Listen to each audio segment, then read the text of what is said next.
record. So I've been here at Lambda since, what is it, July of 2018. And so I got to start off at the very beginning with our first part-time cohort as they went through CS, and it's pretty crazy that we are up to double digits with part-time cohorts. And just to see how many students we have now is really, really awesome. So the goal of what we have for you set up this week, so we've got Lambda launch tonight, Monday, another night on Wednesday, and another night on Friday.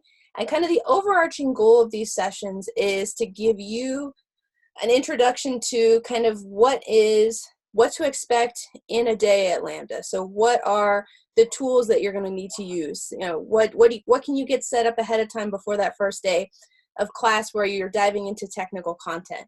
What are some of the policies, the procedures? What does the calendar look like? What is the schedule?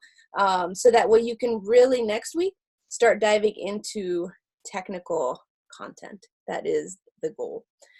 So specifically, what we are going to use tonight. So if you look on Slack, and I think, let me see if somebody pinned it for us. Yes, so let me go ahead and share my screen so we can all see this. Okay. All right, so if I look at our Slack channel, so I am in LS2001 part-time, and if you look right underneath the title of the channel, there's this little pinned icon. So you'll see this happen, you know, throughout your time here at Lambda. Somebody posts something with some important information that you're going to want to refer back to. Then either you or the instructor or a TL, anybody has the ability to go and pin that post so that it's easier to find. Because as I'm sure you've seen, even over the last just few minutes, we've had lots and lots of posts fly by in the channel. And so things that were posted even 10 minutes ago would be hard to find. So if you look at our pinned post, what I am going to be following, if you look at the training kit link here, I'll go ahead and open that up. All right, so we've got 3 days of Lambda launch. And as you'll see down here, there are 3 sections. There's Welcome to Lambda launch. This is all the stuff that we're going to cover tonight. Wednesday will be technology and professionalism, and Friday will be values and mindset. So our kind of so again, big goal, just get familiar with what is always involved with Lambda at a really high level. But specifically tonight, what we are going to focus on, you can see here in the, let it load. You can see here in this very first section, we've got something called objectives. So every single lesson, every single class that you take is always going to have a set of objectives that your instructor will be guiding you through. So tonight we happen to have a lot. You usually do not have this many, but some of the things that I want you to feel comfortable doing after tonight, articulating the academic expectations, attendance expectations, daily routine at Lambda, school services available to support you, benefits and challenges of attending school remotely. We're going to talk a little bit about some of the details of ISAs. We're going to talk a little bit about independent learning, self-direction, to things that you can do to be successful here at Lambda. Talk a little bit about the actual structure of how are our classes formatted and how are they maybe different from classes that you've taken before in high school or college or another institution. And then the difference between traditional grading and outcomes-based grading, outcomes-based assessments, which is what we do here at Lambda.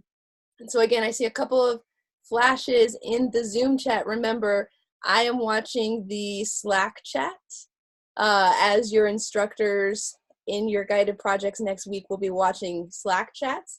So please make sure if you have questions or comments to post them there and not in the Zoom chat.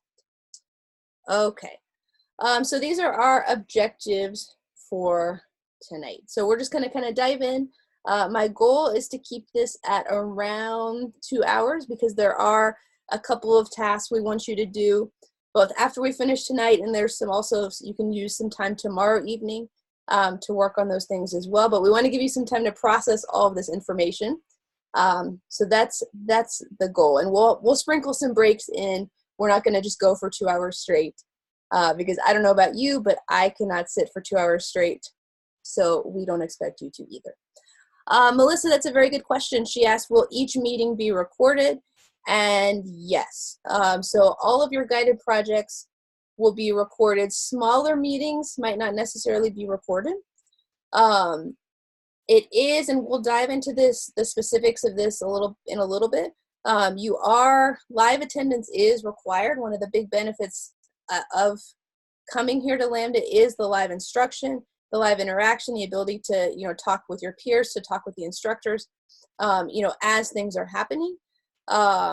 So you don't want to solely rely on recordings. That's not what we're looking for. But yeah, if something comes up, if your internet cuts out, if you have a family emergency, a personal emergency, you will be able to go back and rewatch things. Or even if you attended live and you just want to go back and watch something again, yeah, all the recordings will be provided to you. Okay, so let's dive in. All right, so I've got keeping an eye on Slack as we go through this, but let's dive in to Lambda structure. Okay. All right, so like I just said, so Lambda school is going to be a little bit different from other schools that you may have attended in the past. Every day we'll have objectives. So just like we had objectives for tonight, things that you can expect to be working towards and hopefully feel comfortable knowing or doing by the end of tonight. You're always going to see those objectives here at Lambda School. We have a method called I do, we do, you do. So every single day, your lectures are always, your guided projects are always formatted the same way, so you can have a format that you can get used to. And Lambda School offers full-time and part-time programs. So everyone here should be signed up for our super awesome part-time program, which there's a couple of different options. There are central time zone options for the web program. We're working towards getting central time zone opportunities for other tracks as well. But everyone here has signed up for a Pacific time zone slot. So your class will be from 6 to 9 Pacific during 5 days a week, more or less. But let's talk a little bit about that schedule. So I'm going to skip over the full-time schedule. This doesn't apply to you. If you're curious, full-time, they run 9 to 5, basically Monday through Friday. Part-time, ooh, that's not loading. There we go. Okay. Part-time, the schedule is a little bit funky, but you'll get used to it. The first 4 days of the week are pretty straightforward. Monday, Tuesday, Wednesday, Thursday, you have class from 6 to 9. The activities will vary slightly depending on what day of the week it is, number one, and if it is an A week or a B week, because we have our topics that we cover are broken down into something called a sprint, and each sprint takes 2 weeks to complete. So the first chunk of that is the A week, the second chunk is the B week, but this schedule, this 2-week schedule repeats. So once you get that 2-week schedule, once you get used to it, it's going to be the same schedule for your whole 18 months here at Lambda School. So all of this is actually in Google Calendar. So don't feel like, oh my gosh, I have to remember this. No, we've got that so you can refer to it. I know I live by my Google Calendar. I have to check it way too often. So I'll make sure that everybody has the link to that. The days that are a little bit different are your 5th day. So everybody's in class 6 to 9, Monday through Thursday. Everybody also picks one 5th day, and there's 3 different options that you can choose from. So what your 5th day will be every week could be, and the times on this slide are wrong. These are for the central time zone. I apologize. The options for your 5th day are Friday, 6 to 9 Pacific time zone, Saturday, 9 a.m. to noon Pacific, and Sunday, 6 to 9 p.m. Pacific. So you don't have to be in class all 3 of those days. You pick one of those options. We do ask that you don't bounce around between different 5th days. You will be asked to choose a 5th day and commit to it, because we set up groups and things like that really, we need you to be in class the same days every week. But you have the option, depending on what your work schedule is, what your family schedule is, to make the 5th day selection that is right for you.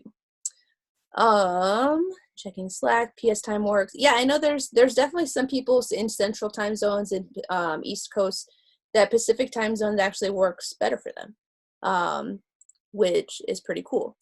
And how do you know what 5th day you choose? So you will actually be asked to make that selection. Exactly who asks and when is a good question. I will jot down and make sure I get the answer to that. If there's anything that I cannot answer here tonight, I will make sure that I get that answer to you. When, how. But I believe there is a form that you'll fill out. So something to think about. Think about your schedule. Think about what day is typically better for you. But we're not going to ask you to make that decision tonight. Just something to think about. Let's see. Is it okay if I turn my camera off while you chat my Wi-Fi connection? Yeah. So Stephen asked a good question. Yeah. Sometimes if your Wi-Fi, it seems to be a little bit choppy. It's a little bit weak. Turning off the camera can help a little bit. Anthony says some people have already picked your 5th day. Awesome. What did you receive? How did you guys choose? Who sent you something and how did they send it? And while people are, oh, there was an email. Okay. So check your email. You might have something in there. You might not have gotten it yet.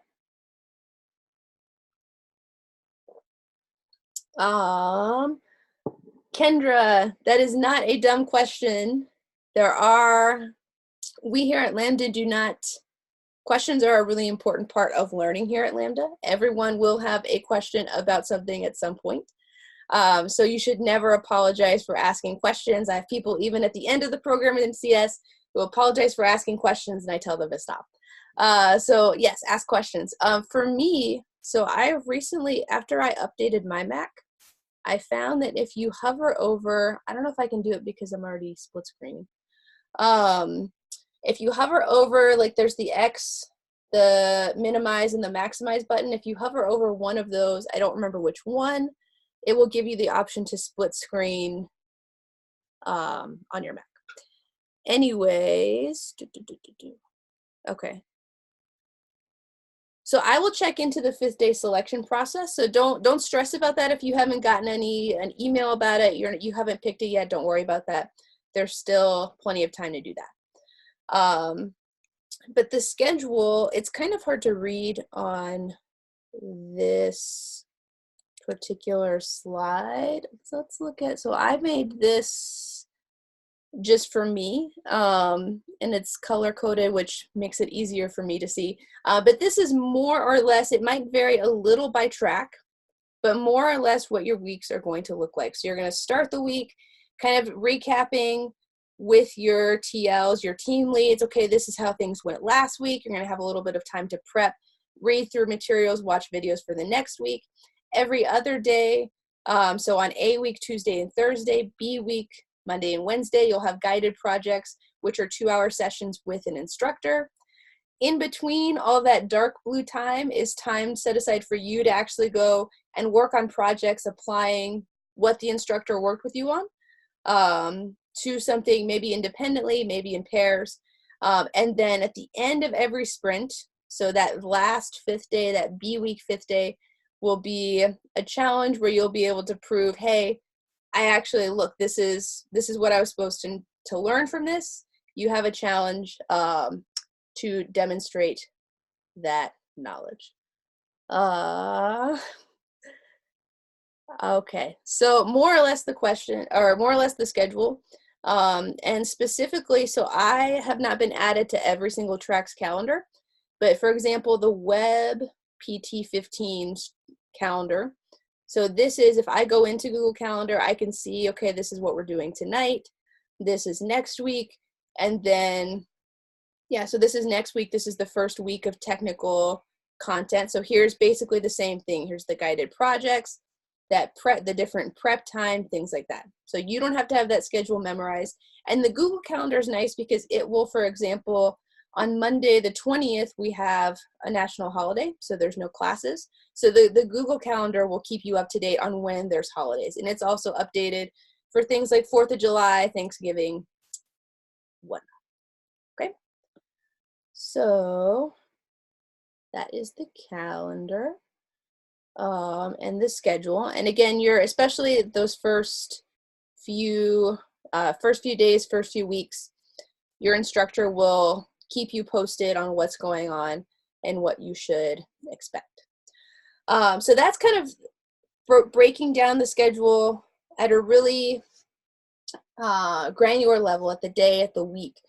But overall, your entire time at Lambda, and I know this is really, even if I make this bigger, it's really hard to see. What your time at Lambda looks like is you have your track that you signed up for. So maybe it's data science, maybe it's iOS, maybe it's web, whatever it is that you signed up for. Yeah.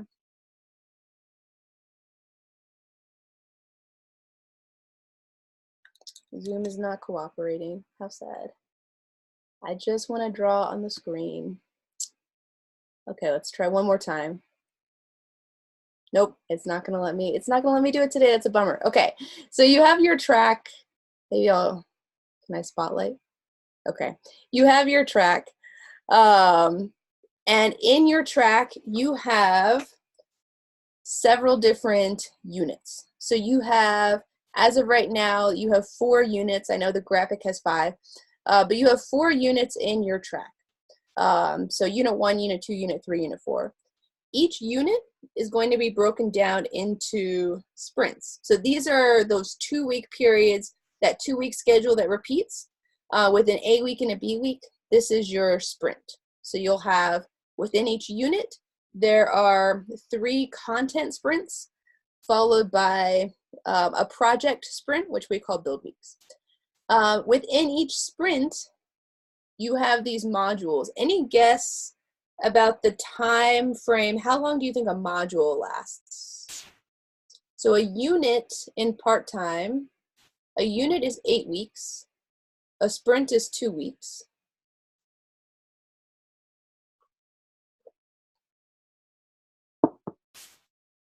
A module, you'll actually have, there are 4 modules in a sprint. The graphic is accurate there. So you have a module more or less every 2 days. So if we go back to the graphic over here, so basically Tuesday and Wednesday, that's 1 module where your instructor goes over some new content, you apply that content. All right, and then you move on to a new set of objectives, a new set of content. So there's 4 modules in each sprint. Each module has several objectives. So if we look at what we're doing tonight, so welcome to Lambda, we can call this 1 module within the Lambda launch sprint. This is a shorter sprint with kind of a funky timeline. And our module, Welcome to Lambda, has these objectives. So when you hear those terms being thrown around, so these are the objectives, the module is Welcome to Lambda, the sprint is Lambda launch. Let's see, let's go to an actual unit and see what that looks like. So if I go to, I'm gonna go to CS because it's what I teach, so I'm partial to CS. So if I look at computer science, the computer science portion of the program, which everyone except our user experience students will do, it's broken up into 2 units. So there's the first unit with 4 sprints: Intro to Python, algorithms, data structures, and then a build week. Each of these sprints is broken up into 4 modules. And each module has a set of objectives. So something that so it will range, there's usually not as many as we have tonight. Tonight we have a lot. So we're usually shooting for, it varies, maybe between 2 and 5. But you can always expect to see content in that format, right?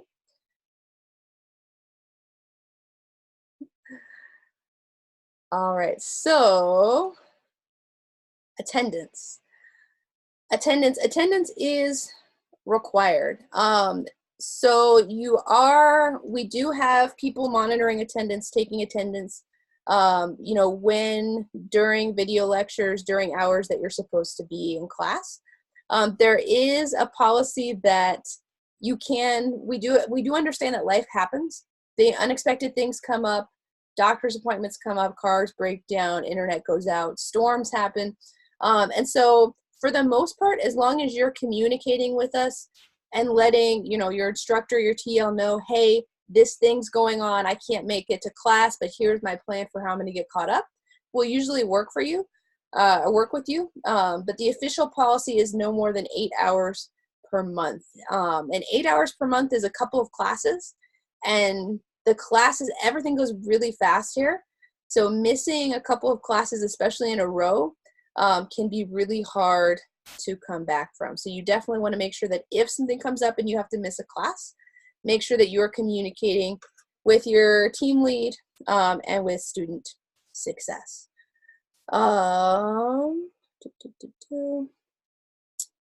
Let's see, Michael, yes, I am going to get to that. You're absolutely right. I'm going to get to that earlier though, later when we get to the assignment. Looking at the other comments in Slack, Gordon asked, how do we handle a pre-planned absence? For example, if somebody booked a weekend trip long before applying to Lambda. Yeah, so for the most part, if you have something coming up, just talk with your team lead, talk with student success, let them know. And especially if it's something that you know ahead of time, you might even be able to work a little bit ahead of time and kind of get ahead so it's not going to be as big of an issue. Yep. Right, so attendance is important.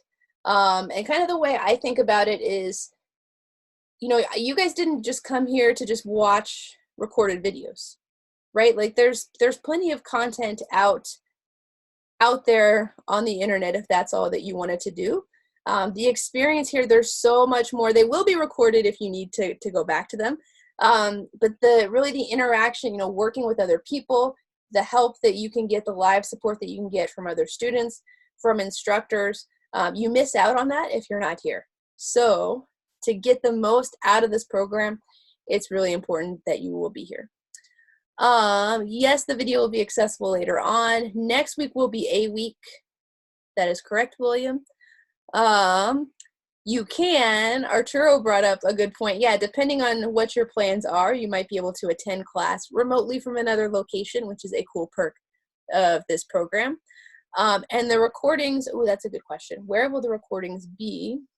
So if you look on Training Kit, if I go back to Lambda launch, so within any of your tracks, if you go to Lambda launch, should be at the top of all your tracks. But I can go to our specific module tonight, Welcome to Lambda, and I can go, I believe it's down at the bottom, or it might have been on the last page. Nope, so down at the very, very bottom, there's a lot of content on that page. But if you scroll down all the way to the very bottom where it says class recordings, you will always be able to find the recording for your particular class on the training kit.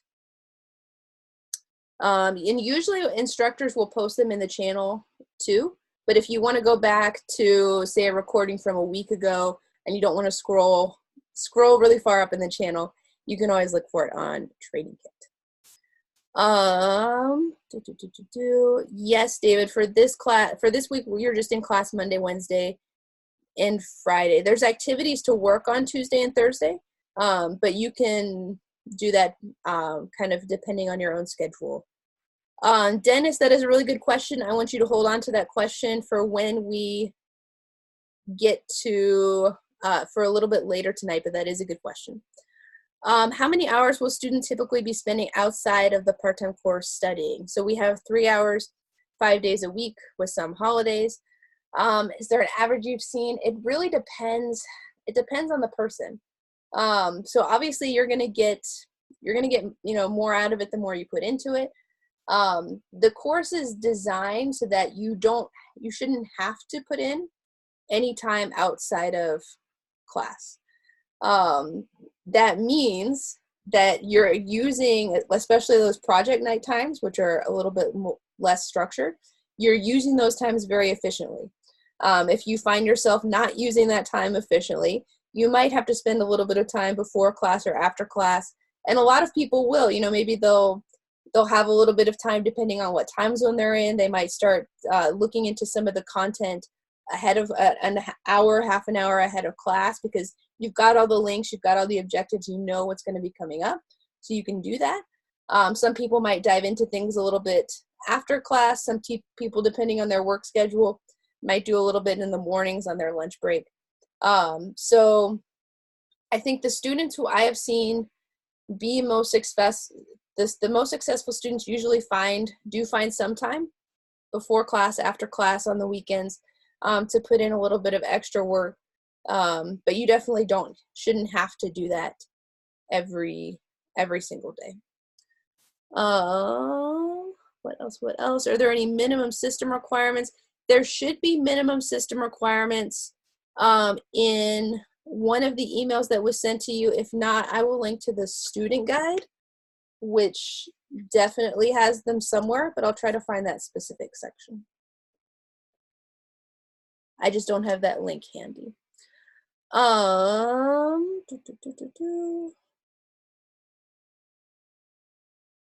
are groups chosen? Claudia, that is a good question. And it depends on, there are lots of different group situations that we have. So it depends. The groups that you'll be working with a lot initially, your TL groups, those will be chosen randomly. But there are some opportunities later on with projects to potentially have a say in what group you're working with, right? So let's keep going with, how are we doing on time? Okay, let's keep going with the structure of Lambda. So attendance required. And in terms of academic expectations, so Lambda is different. Does anybody know anything about grades at Lambda? Have you heard? What have you heard? What have you read? What have other people told you?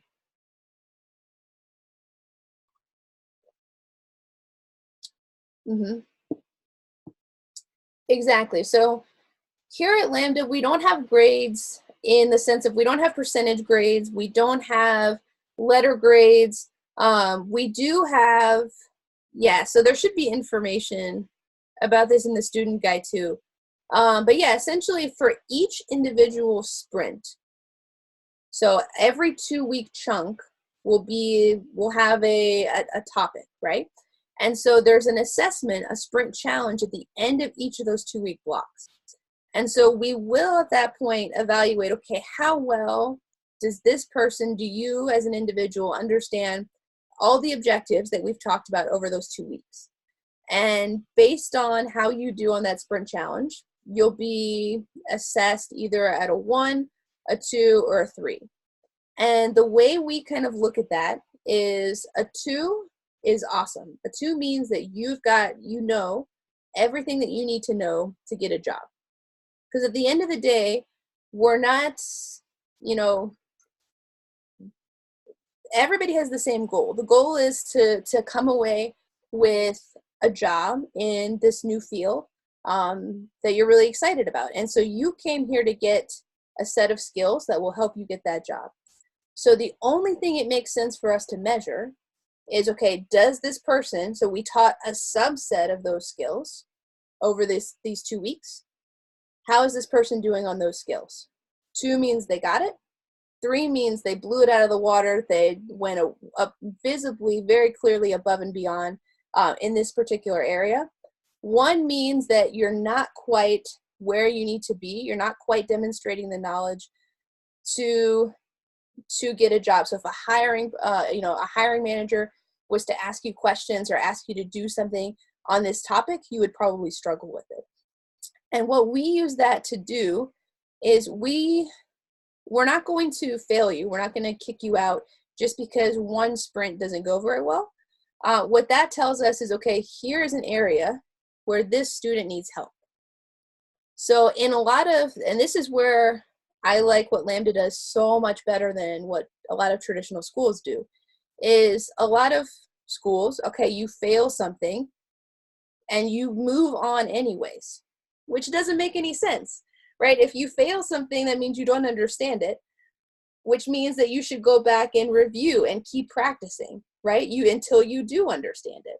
So that's what our goal is here. So all that 1 tells us is, okay, this is an area where so-and-so needs just a little bit more practice. So this is where they should be focusing. And so we keep track of that just to make sure that you're moving at a pace that makes sense for you. So we have the term, so Stephen mentioned flex. So this is exactly what flex is. So everybody here, so Lambda has a flex. One of the advantages of Lambda, it's a flexible program. We have this concept of flex, where if you need to go back and repeat a unit, that's fine. Because at the end of the day, it doesn't do you any good to move forward if you don't quite have all those skills yet. And it doesn't do us any good to push you forward, because at the end of the day, you have the same goal that we have. You want to get a job. We want you to get a job. Lambda is not successful unless you get a job. So we're not going to push you forward until you're ready. And so this is just a way for us to kind of mark, is this person ready or not? And so a few different points before you get to that sprint challenge, at the very end of a 2-week block, you'll have module assessments. So every couple of days, remember there's 4 modules within a sprint every 2 days. So you'll have a one-on-one chat with your team lead. A team lead, has anybody seen or heard what is a team lead? I keep mentioning these people, but we have not explained them.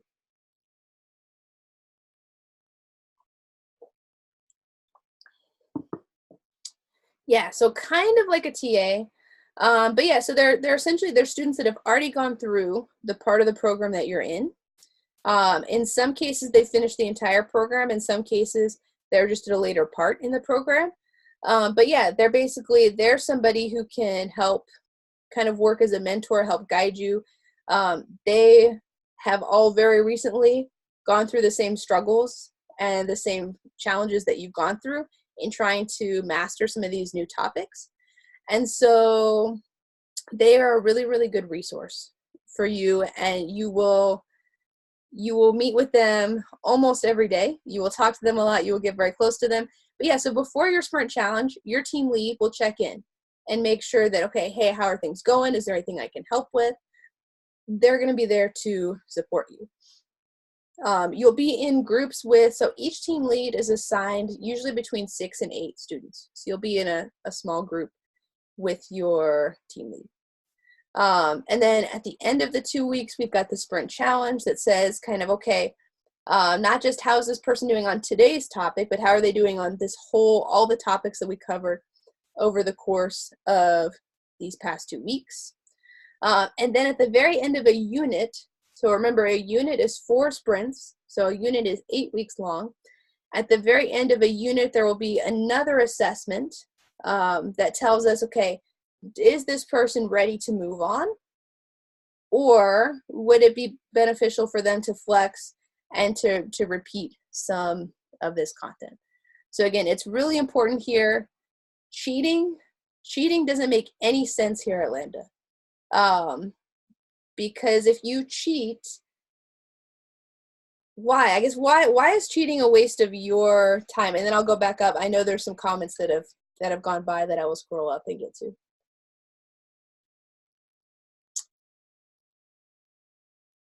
Yeah, so I like what Jason has said. So it cheats only yourself, because at the end of the day, what you're prepping for that interview. So if you try to cheat yourself through the program, and maybe you're able to cheat through parts of it, what's going to happen when that topic or that code challenge comes up in an interview? Um, is it really beneficial? Okay, you cheated through something, maybe you finished class a couple weeks earlier, but you don't have all the skills you need. So your interview, your job search, that part takes weeks or months longer because you're not quite ready. So make sure that you take the time that you need, and you will achieve what you came here to achieve. Okay, I'm scrolling up a little bit because we have okay, so I haven't gotten to those. All right, so questions. Is there a way to test out of a unit? That is something, Shaquille, that we've talked about as staff, but it's not something that we have implemented yet. So I'm fingers crossed that while you are here, that will become a thing, but as of right now, it is not. What else? Current student. Which later? So in terms of later programs, so it's students who may have completed. So for example, somebody who is a TL could be a student who's finished 3 units of the program, and they are acting as a TL for students in Unit 1. So they're going to be in the same program that you're in, but they might just be a little bit further along. Sprint challenges are individual, Anthony. That is correct. How does Flex impact the ISA? The only way Flex impacts the ISA, it just impacts when the ISA, kind of when your finish date is, which would impact kind of when that timer for the ISA would start. So it's not gonna affect how much you pay or anything like that, but we'll dive deeper into ISAs in a little bit. And yeah, lots of good comments about why cheating is not the way to go, because yeah, at the end of the day, you won't get a job, or if you get a job, you're going to be exposed on the job and you won't be able to keep that job. So awesome. If you flex, does it count as repeating a sprint? How does that impact the ISA? I'm going to come back to that when we get to ISAs. So if I don't mention what you're thinking specifically, just make sure to bring it up again. Yeah. But lots of good comments, lots of good thoughts, right? And after, so this is a really cool thing that Lambda has as well. After you finish all the content in your track, you have this block in that we call labs. So in this graphic, you can see that after all your track units, there's this little block called Lambda Labs. That is where you will spend several weeks working on collaboratively on a much bigger project, basically like what you would do on the job. So even if you don't have development experience coming into this, you can go into those interviews and say, well, yes, I've worked on a team, on a real development project. Look, here's what we built, and show them your live project. So that's pretty cool, right? And then kind of the last thing, and then I think we're at a good spot to take a break, is something called the Lambda endorsement. So at Lambda, we used to use the term graduation, talking about kind of when people were done with Lambda. But as we had more and more classes finish, graduation doesn't really feel like the right word. So at Lambda, you have your track, you have your 4 units in your track, you have 2 units of labs where you built this awesome project, then you have a couple of units either of CS, or our user experience students will actually go and do the first 2 units of web. So you'll have a couple units at the very end. But after you complete all this content, what we say is not that you've graduated Lambda, because you're not done. Your goal is not just to finish these classes.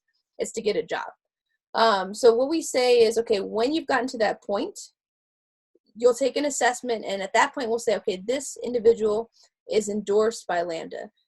You've earned this endorsement, which means that you have put in lots of work over many, many months, and we're endorsing you and saying this person has the technical skills to do this job.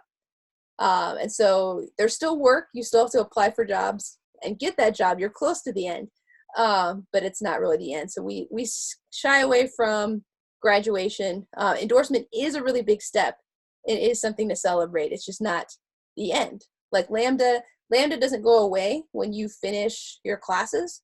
You have a careers team and an outcomes team that's still there helping you get those jobs after you finish the majority of your learning. So that is, in terms of a certificate, that's kind of the certificate or diploma. It's not really either of those things. Does that go forward to a client or something? So once you're Lambda endorsed, we have a whole pool of hiring partners that have hired Lambda students in the past that want to hire more Lambda students. And so that makes you eligible. Once you've proven to us that, hey, I know all the skills, that makes you eligible for us to put your name forward for some of those positions with those partners. The projects. So a lot of the projects, we have a few projects that have been sponsored that businesses have come in and helped to facilitate, but a lot of them are just individual projects. Not individual, they're projects solely that the group of students has worked on, not for a particular client. Is the Lambda endorsement viewed in the same way as a traditional degree? So this is something I would say it depends on the company that you talk to. So there are plenty of companies that, I think it's something that's slowly changing, right?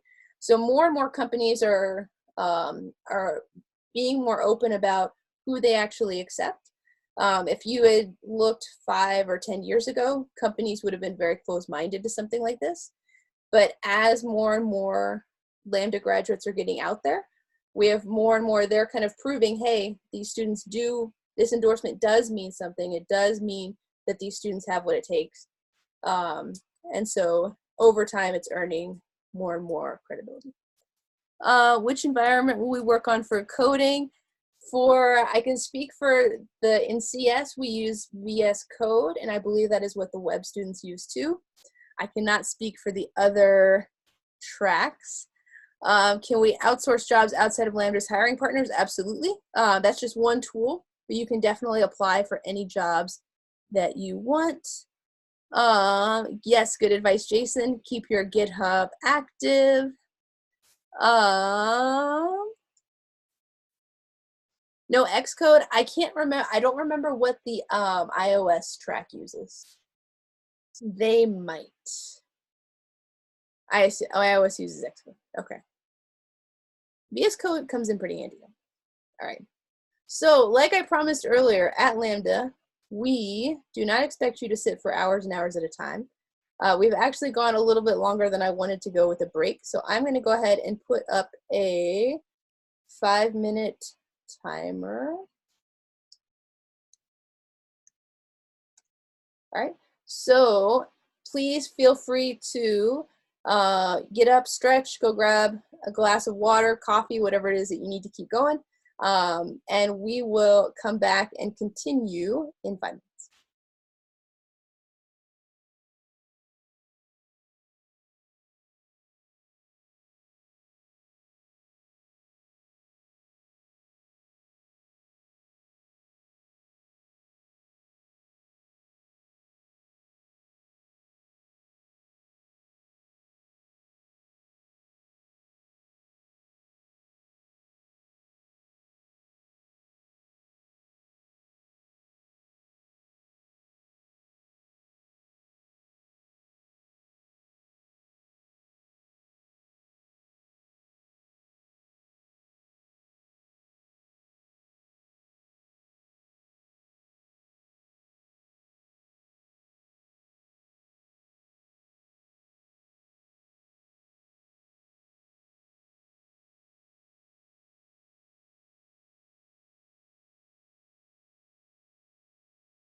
Okay, so if you walked away from your machine, please walk back over to it.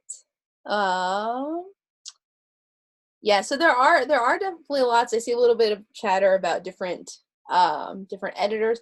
Yeah, there's lots of editors out there, and there's nobody that's going to force you to use anything specific. The only thing I will say that if you are using something very different from the instructors, very different from the TLs, and you run into problems, it will be harder for you to get help. But if you've already got something that you're super comfortable with, you can absolutely continue to use that. So we have finished this. I'm going to close this out. And I want to pop back over to our objectives and kind of check in, see how we're doing in terms of stuff that we want to cover tonight. So we talked a little bit about academic expectations, attendance, daily schedule. We've talked a little bit about the traditional grading and outcomes. So we've talked mostly about the first and last bullet point. So let's go ahead and hit some of those others. So I want to jump now to the ISA. So let's talk a little bit about the income share agreement. And I want to do something different for questions. So everybody's been getting used to posting in Slack. So for a lot of your lectures, for some of your lectures, you might only use Slack. Your instructor might open up a questions thread where they might say, hey, post all your questions here in this one thread. Some instructors kind of like one continuous conversation. But another tool that you will see, so I'm going to go back to the pinned message for a second, go back to one of these links that we have not used yet. So there is another tool called Slido that a lot of the instructors will use as well. And this is a really great tool. I'm going to go ahead and click this to show you the student-facing version of what this is. But this is a great way to ask questions. Ooh, somebody already figured out what it is. Ask questions both anonymously, or you can put your name to something if you want to. So for this next part about the ISAs, we're going to try out using Slido for questions. So again, this is specifically for questions. If you have general comments, you can keep posting those in Slack. But as we go through this, I'm going to wait and address all the ISA questions at the end. So feel free to add your questions. You can add your name if you want to. And as you see questions that are being added, you also have the ability to upvote questions. So if somebody else asked a question and you think that's a really good question, we should answer that, you can upvote it. The questions with more upvotes will float to the top, and those will be what the instructor answers first. So, so you can open that link here in the pinned post on Slack. And I will come back to this after we go through all the content on ISAs. So I am focusing on the US ISAs because that's what everyone here has agreed to. Again, this slide deck, so just a disclaimer. So we're going to try our best to kind of go through and explain some of the features of the ISA, but it absolutely doesn't override any of the terms in the contract itself. So you should definitely make sure that you read through that. Or if you have really specific questions, I'm going to give you a place where you can go to answer those later on. Okay? All right, so when you come to Lambda, you have two different options for how you're going to pay for your education, right? So there's the traditional approach where you can pay tuition up front, $20,000 before classes begin, and that's all you will ever pay. So that's option one. If you pay tuition, keyword there is that must be paid before classes begin. So I believe that's up until the end of this week. But once the first official day of class happens next week, that option will no longer be available to you. You can't switch to it later on. What a lot of people are taking advantage of at Lambda instead is the ISA model. So an ISA, it's not a loan, it's not debt, it's nothing like that. It's just instead of paying tuition up front, you agree to share a certain percentage of your income later on. And so the specific terms of that we'll kind of go through a little bit more here. So again, it's not debt, it's not a loan. There's not interest or fees associated with an ISA. It is, however, it is a legally binding agreement. So if certain conditions are met, you are legally required to make payments on it. But one of the really cool things about ISAs is, unlike regular tuition, traditional tuition, if an institution is receiving funds up front, their interest in your success, it's not going to be the same as a school who doesn't receive funding until you actually succeed. So it kind of changes the dynamic between what the school does to support a student's success. Because at the end of the day, Lambda is not going to be successful if students aren't getting jobs. So we need you to be successful in a way that's not quite the same as community colleges and traditional universities. So that's why we have a team of career coaches that will help you build your LinkedIn profile, put your resume together, coach you through interviews. We have outcomes teams that are actually reaching out to companies on your behalf. So that's where why do we have some of that stuff? Well, that's why we have it. Specifically how the ISA works. So the terms of your ISA. So you won't have to make any payments until you have a technology job that pays $50,000 or more per year. I'm sure there are going to be questions about what constitutes a technology job. Make sure that's where you have to really read the contract. What I believe will happen is you'll submit documentation including job title, job description, things like that, and that's what will be used to determine that. But basically, are you using the skills that you learned here at Lambda in this new job that you acquired, more or less? And if and when that requirement is met, you have a technology job that pays $50,000 a year or more, you will begin making payments of 17% of your income before tax. So not after tax, but before tax.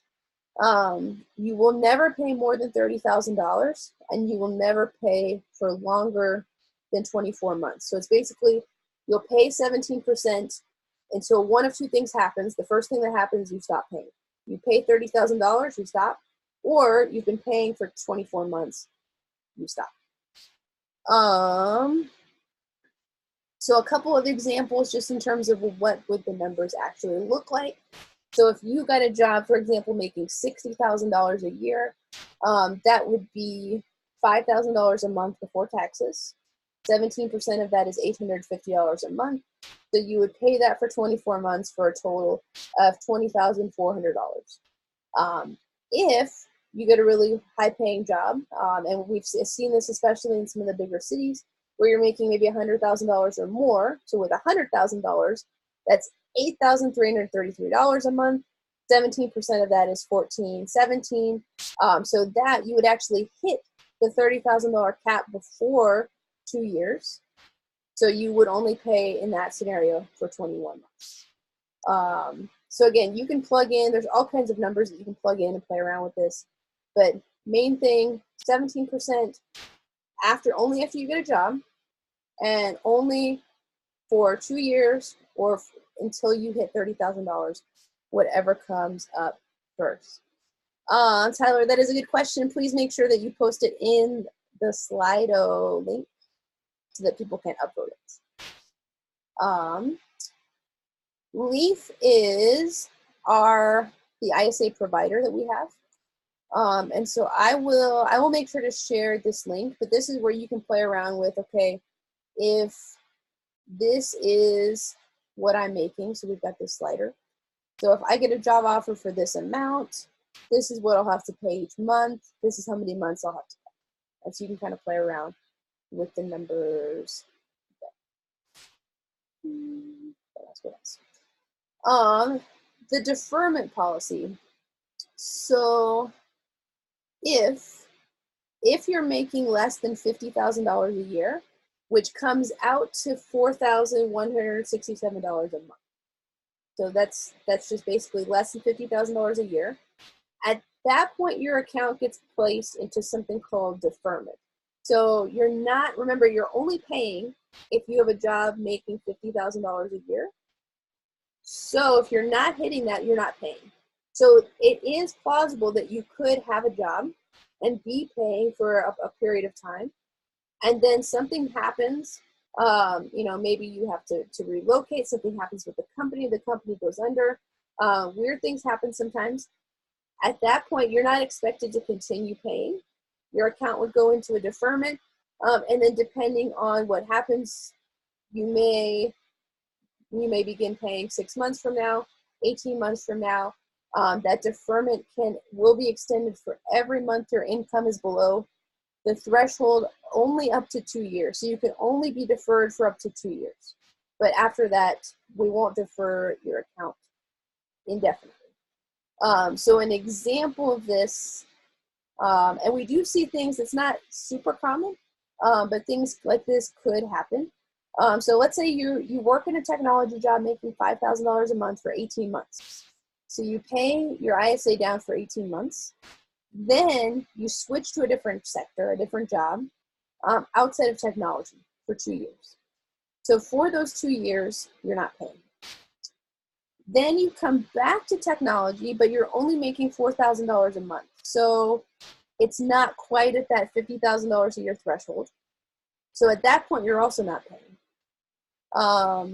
So you've got another year that you're not paying. Eventually you get a raise though to $6,000 a month, which means you do cross over the $50,000 a year. At that point, you would resume payments. So again, you're only ever paying when you are above $50,000. If for 5 years after you finish Lambda, you never get that job, you never pay a dime. And if you're above that threshold for a little bit, you pay down a little bit, but then your account is deferred and then you never get back to that point, you won't pay anymore.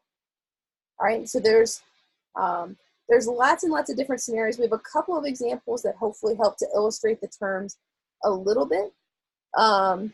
But yeah, Kendra, what you're saying, you're only ever paying if you're making more than $50,000 in a tech job at all times. Right.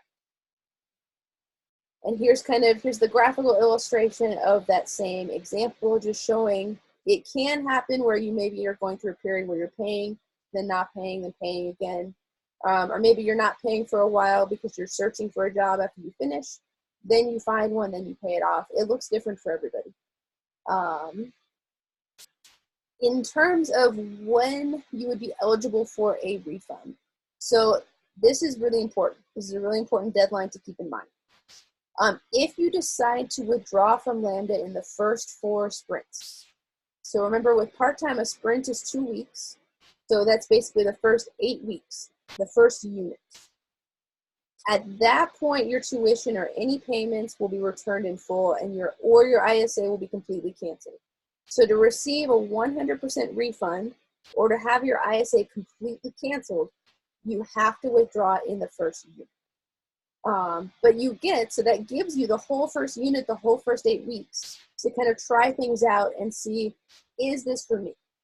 And it's totally okay. Some people come in and they're really excited and then they find out, okay, this isn't for me.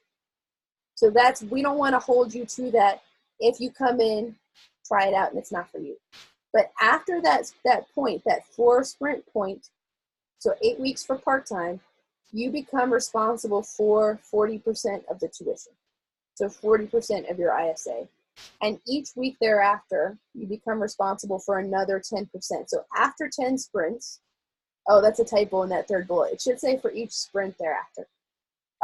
But basically, each sprint you complete is 10% of the ISA that you're responsible for. But again, even if you withdrew after 10 sprints, remember that you would never pay anything until you got a job in technology making $50,000 a year or more. Okay.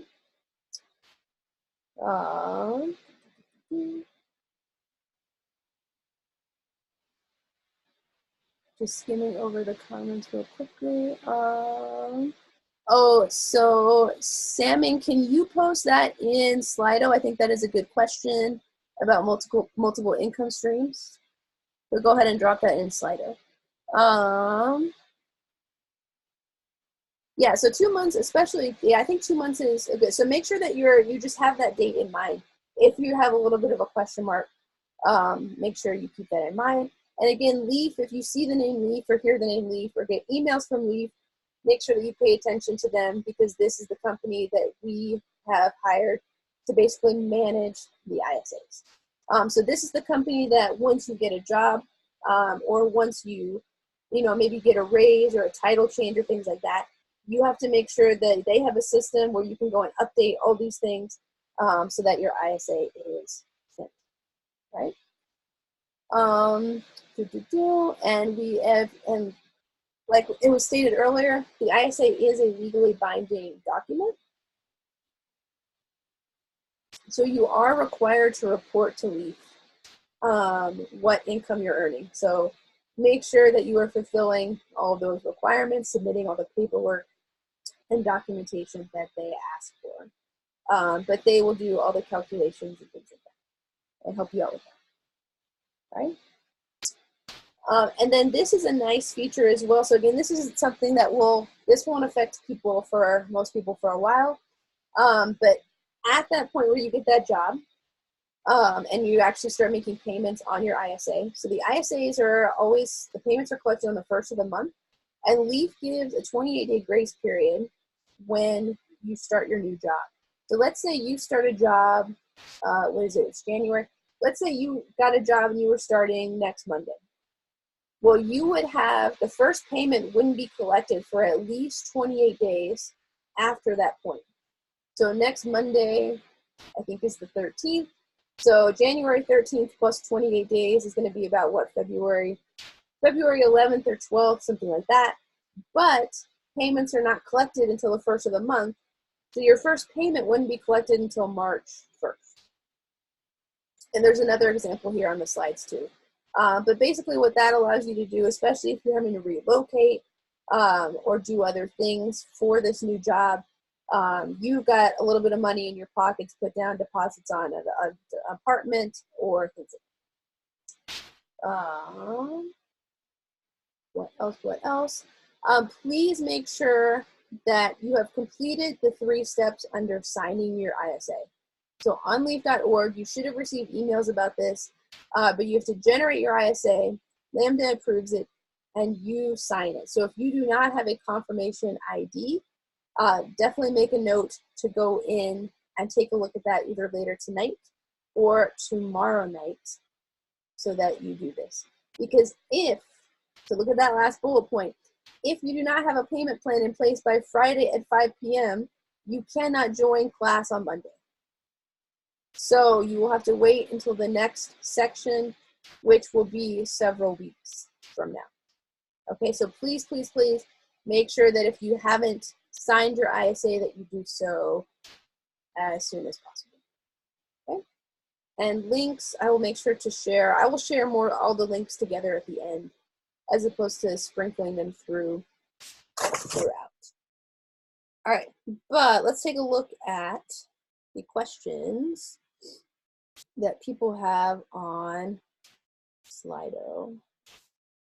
Okay, so number 1, what happens when you get a job in the middle of the program? And let me just make sure. Okay, it is 7:15 now. We'll spend about 5 minutes and try to get some of these top questions knocked out. If you get a job in the middle of the program, what Lambda encourages you to do, and what most students do, is we do think it's a good idea for you to finish out the program and get as much all the knowledge that you're paying for. But that ISA will kick in at that point, and you will start making payments. So you'll report to LEAF, and then 28 days from your start date, the first of the month after that is when you would start making payments. Usually we have lots of students either that are in part-time that just keep going in part-time, or we have students that are in full-time and they actually switch to part-time. What if you already make more than $50,000 at your current job? Does the ISA apply even if you do not get a coding job? Yeah, so it has to be a job in tech. So the ISA is not going to kick in. If you have specific questions about the job that your specific circumstances, I'm going to show you how you can submit those questions to get an answer on that. What if I lose my job because of the ISA? Lambda has an interest in you keeping a job. Can I come back to the team? Yeah, so we have had students that have either, they've been laid off because the company, things happening at their company or whatnot. So we've had students come back after getting that first job, and they've gotten, they've gotten a refresher on different topics. They've had career coaches work with them on refreshing and revamping their resume, things like that. So absolutely, Lambda is here for you for as long as you need it. First job, second job, third job. I don't know if I've seen third job yet, but yes, you can come back. What happens if you start your own business instead of getting employed by a company? I'm going to refer that question to front desk. So if I say something is a front desk question, you'll see how to submit that in just a second. What if you have multiple income streams, but your tech job only brings in 50? So the other income streams should not apply towards the total that you're paying towards your ISA. So if you're making, $10,000, $20,000 doing something not in tech, that should not count towards the total the total amount that you're paying 17% of. Could we go over the ISA for people that qualified through SHIFT for veterans? That's going to be another front desk question because that program is pretty new and I am not sure on all the details and I don't want to tell you the wrong thing. So Tyler, definitely, and for anybody, because I know we have several people that upvoted that as well. So pay attention in a couple minutes to how you can post questions to front desk. After the first 4 sprints, you're responsible for 40% of the ISA value. What if you have to flex before your 4th sprint, like redoing the 3rd sprint? I believe, oh, that's a good question. I'm going to go ahead and say ask front desk. I don't think you're responsible. I'm not 100% sure on that. So ask front desk as well. And let's do one more. Can we decline a tech job that offers greater than 50,000 because the role isn't exactly web development, UX, iOS, or data science? Yeah, so you can decline. Your Lambda is never going to force you to accept a job. So if you get an offer but you don't like that company, you don't like where it's located, just because it's above 50,000, you don't have to take it. So we still, at the end of the day, you're going to do well in a job where you're happy. So we want you to take a job that you're excited about. You worked too hard for that. Okay, and so in terms of front desk, so anytime that you have a question, not just about ISAs, but anytime that you have a question, so a cool trick in Slack that I like is sending messages to, well, I'm not going to do it right here, but sending messages to yourself. So you can either do this in this channel, or if you want to open up, if you scroll down to direct messages, you should see yourself at the very top. You can do this there too. But if you type in a slash and then start typing in front desk, FRONTDESK, you can type it all out, or you can just go ahead and click on that. And I'm going to go ahead and hit enter. So I won't actually send anything to the channel when I do that. But what happens is it opens up this little ticket. So if you have a question about ISAs, if you have a question about anything not content related, so content questions, those are for the instructors. Everything else, if you're not sure who to ask, you can ask front desk. So you can say, okay, what section am I in? So maybe you're in web, UX, DS, iOS, lab, CS, part-time, whatever kind of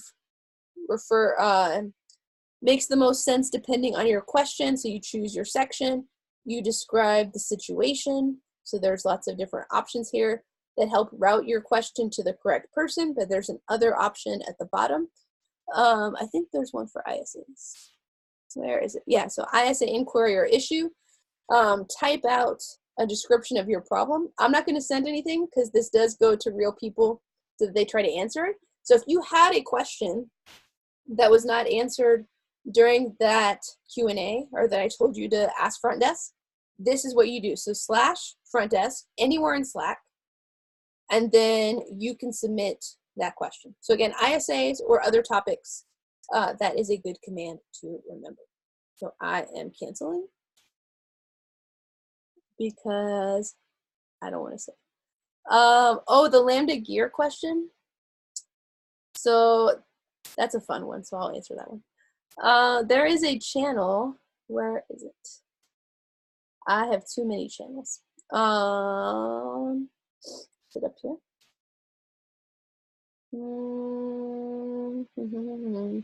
There is a channel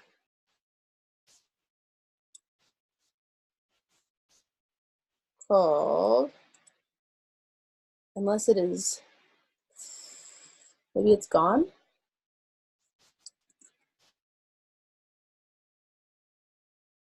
Yeah. So there is a channel called Lambda Swag, and it should be a public channel that you can add yourself to, but at the top of that channel is the link to the shop for Lambda t-shirts. I will post, this is not a super important link, so I will post it here. But the Lambda shop is cool because all of the proceeds, all of the revenue generated from t-shirts, sweatshirts, all the cool stuff in the shop actually goes towards helping out students with things like loaner laptops and funds that go directly towards students. So it's a pretty cool way to help support the school. So hopefully we answered most of the questions about ISAs. Again, if you have questions and we didn't get to them, please go ahead and ask them to send them to front desk. But for the sake of time, I'm going to go ahead and keep going for now. I'm going to save that link to send later. What's the next thing I want to talk about? Let's talk a little bit about support at Lambda, and then we'll take another quick break. So one of the things that staff at Lambda is really big on is students are really important to us. Lambda School is student obsessed. This is one of our core values. So this means that we want to make sure that you have all the tools to succeed, not just academically, but we want to make sure you have all the support. This is a long journey. It's going to be hard. You're going to have a lot of long nights. You're going to be tired. It's a lot of work, but the outcome at the end is worth it. And we're just here to support you. So because you're putting in all this time, all this energy, all this effort, what we will do to help you, there's a few different things. So academically, if there is something that you're working on, something that you're struggling with, we have something called the 20-minute rule. And so this is so important, not just at Lambda, but actually on the job too, because asking questions. So if you think about asking, why would it be important to ask questions on the job? Anybody have any idea why would your boss actually get mad if you didn't ask a question?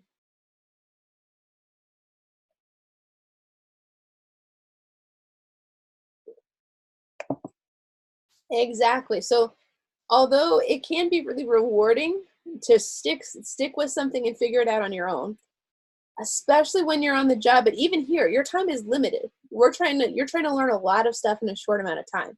So if you don't ask about something, you might be taking a lot more time than you need to solve a problem. And time, right now it's just your time, but later on it's going to be your company's time. Time is money. And so you have a team that's trying to get things done quickly. So asking questions helps you get things done more quickly. It helps your team get things done more quickly. It makes your boss look good. So asking questions is important. So kind of the general rule is if you're stuck on something for 20 minutes, that's the point where you need to reach out for help.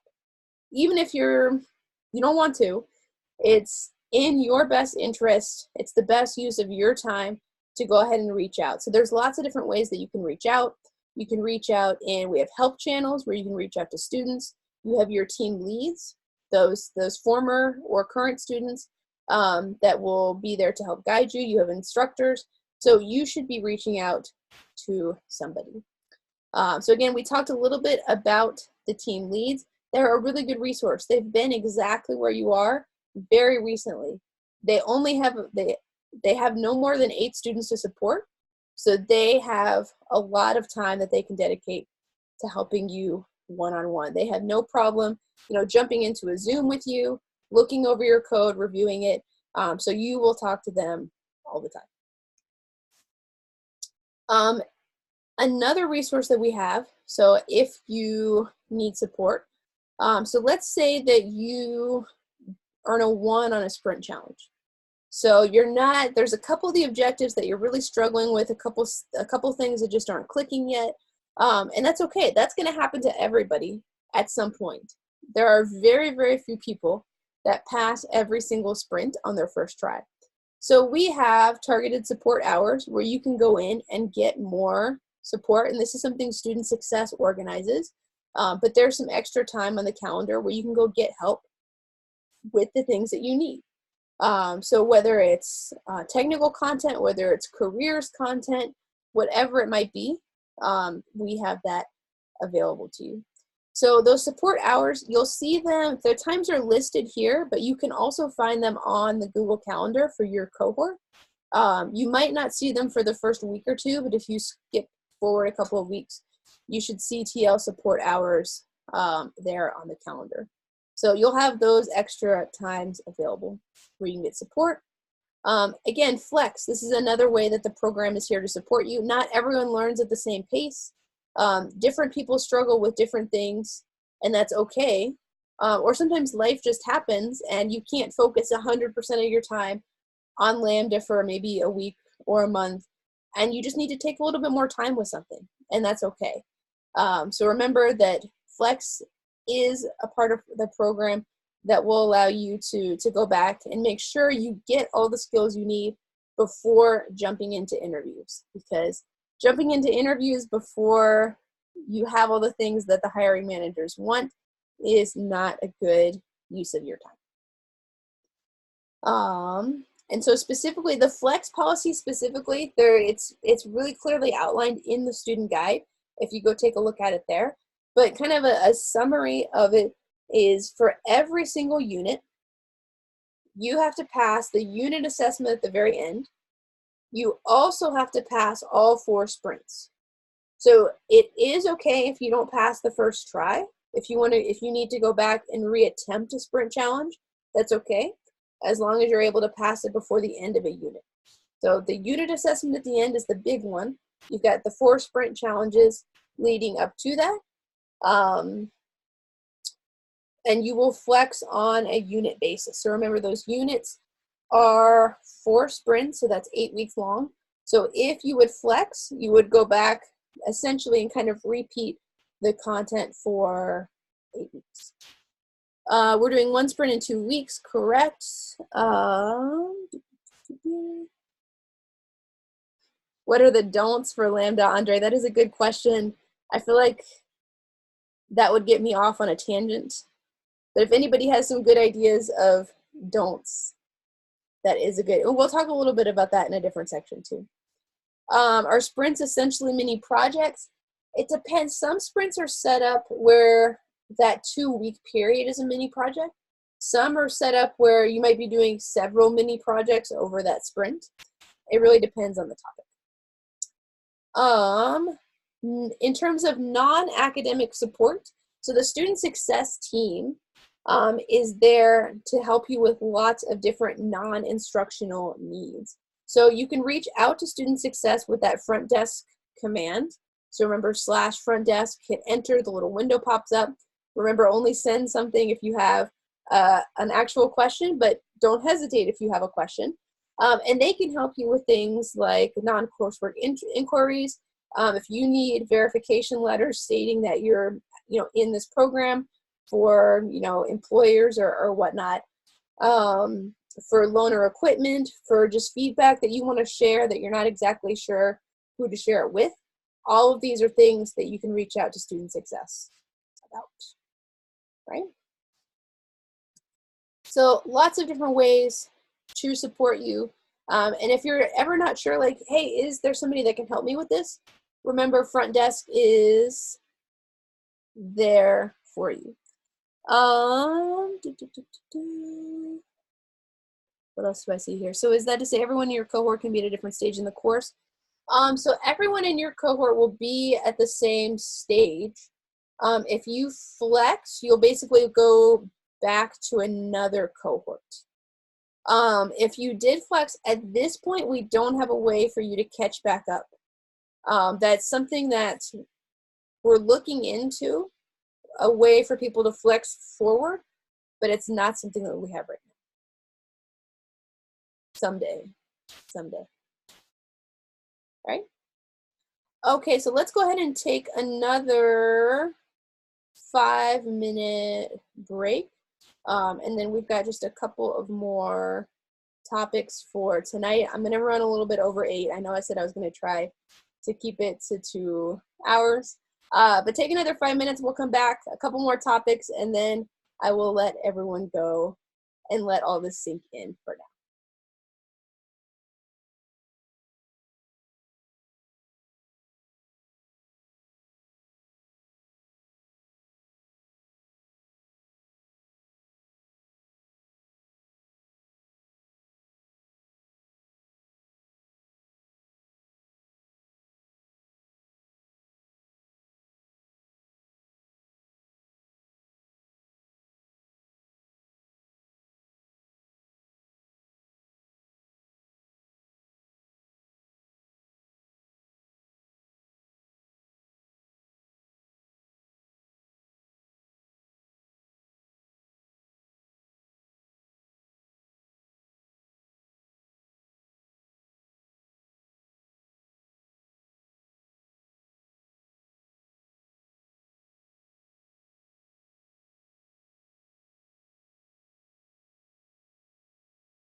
All right, so that wraps up that break. Apologies, I know the timer was not visible. It was not super visible for the first few minutes. Apologies. Um, but let's check in and see. Let me make sure I'm not missing any questions that have popped up. Do, do, do, do.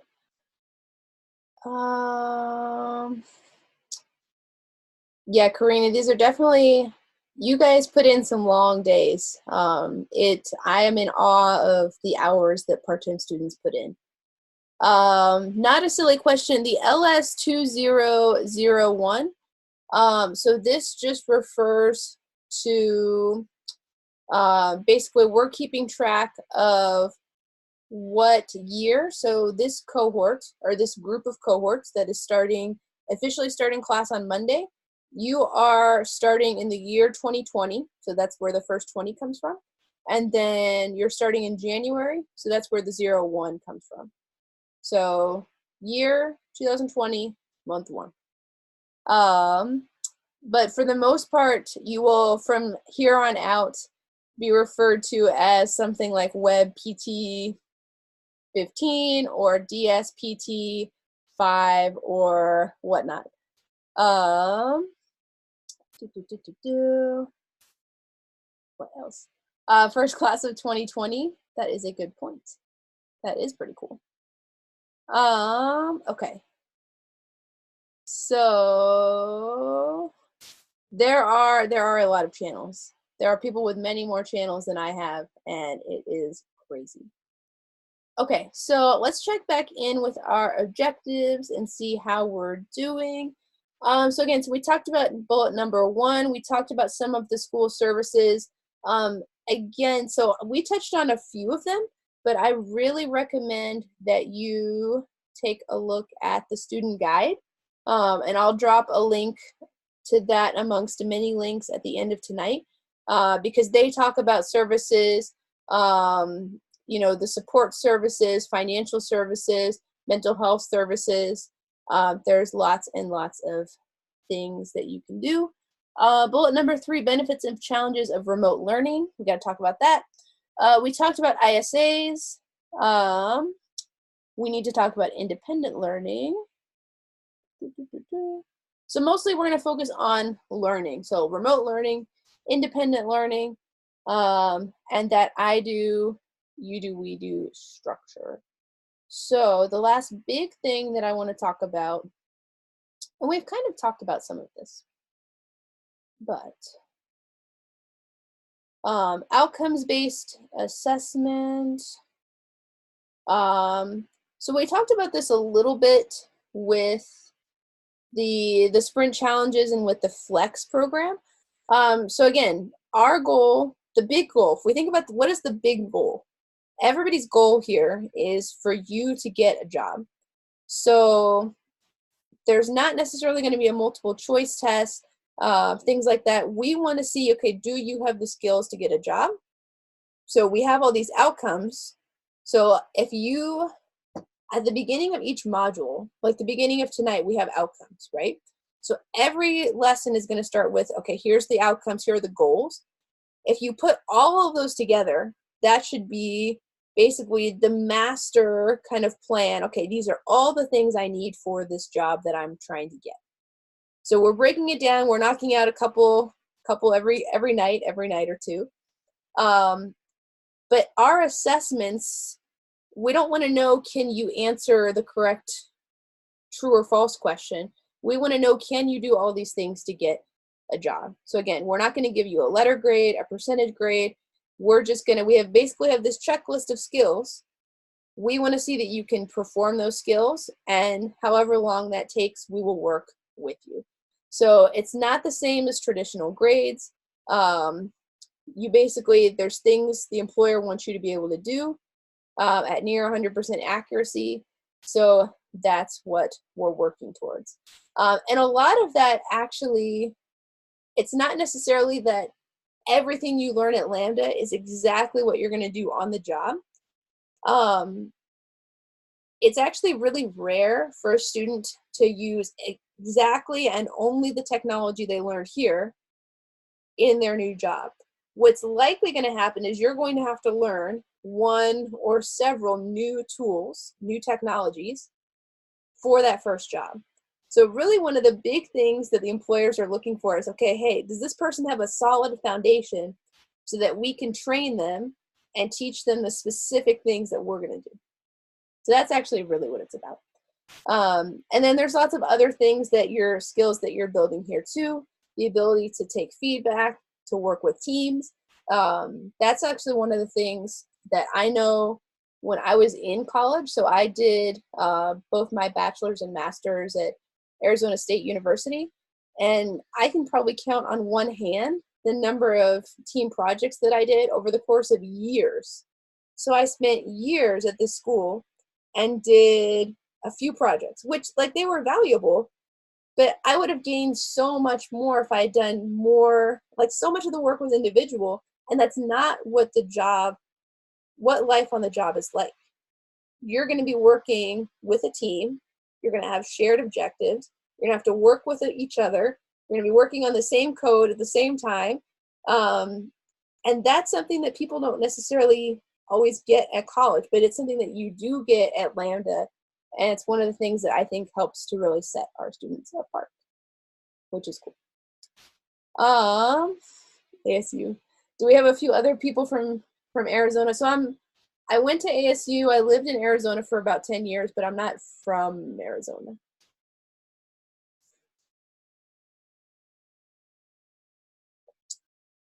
I don't know if my accent has slipped tonight.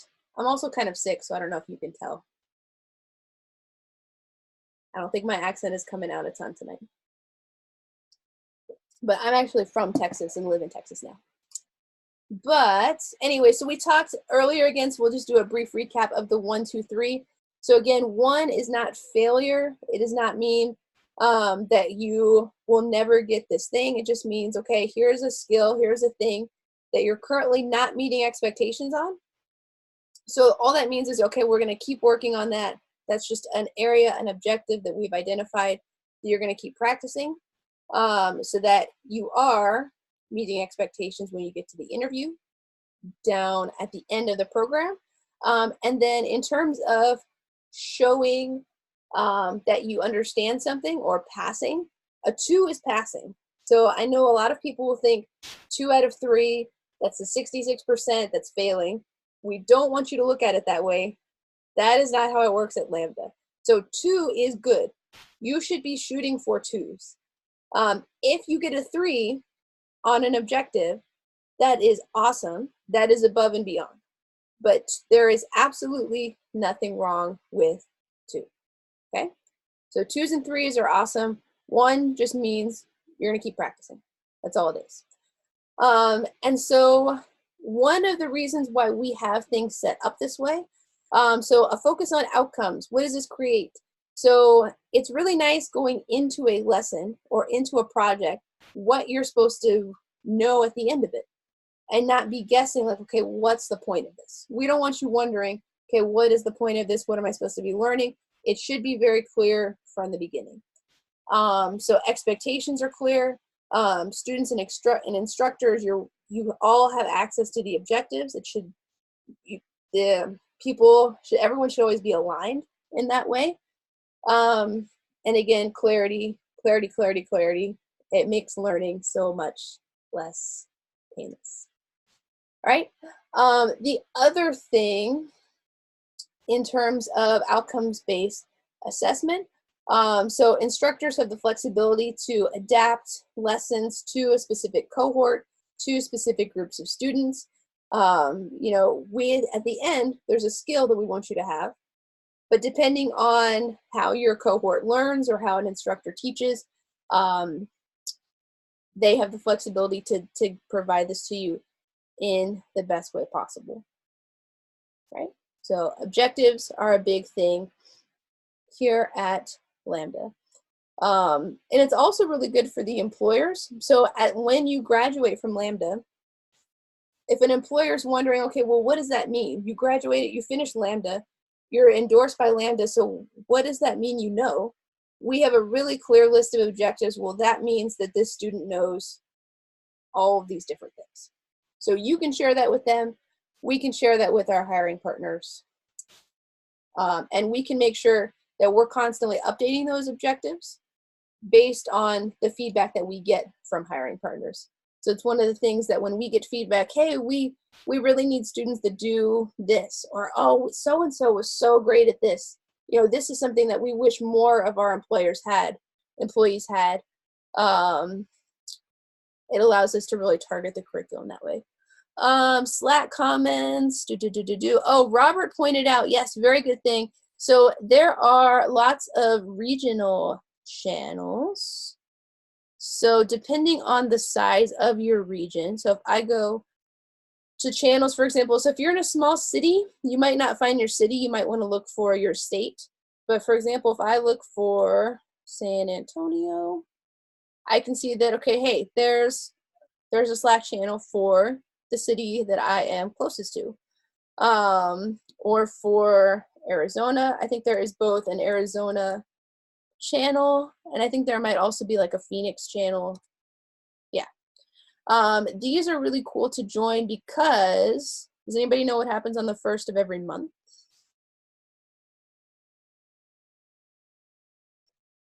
Yeah, so on the 1st of every month, there are meetups where you can go meet up live in person with other Lambda students and alumni, and sometimes depending on where you are, sometimes we might have staff in your area as well. So you can go and grab dinner or something like that on Lambda. So it's fun. Yeah, I know we definitely have some Florida channels. So just do a search for your city, your state. You can always start a channel too if there's not one. But yes, good call out there. Okay, getting off topic. Objectives.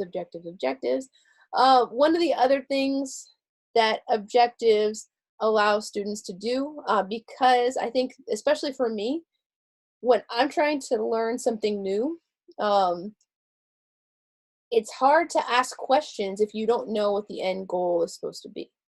But if you know what the objective is, if you know, okay, at the end of today, I'm supposed to learn this, and right now I don't understand it. The instructor has talked about it for 45 minutes. I don't understand it. That helps you to recognize, okay, I should ask a question. It makes it a little bit clearer, like, okay, I need to speak up. I need to say something. All right. So objectives are very helpful. Questions. I'm going to pop back over to Slido. Questions about objectives. These are ISA questions. Oh, here we go. Ooh, the latest question.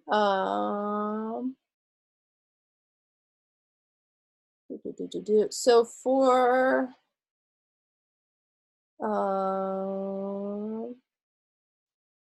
these are all ISA questions. There are lots of good questions. Is this really anonymous? Yes, this Slido is really anonymous. Okay, in terms of this question about hiring partners, if we go to the website,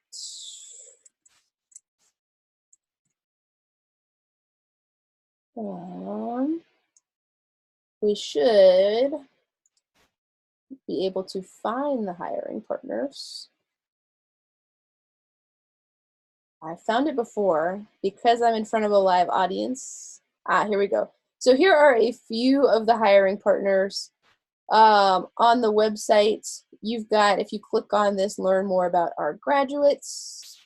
I think this is geared more towards hiring partners.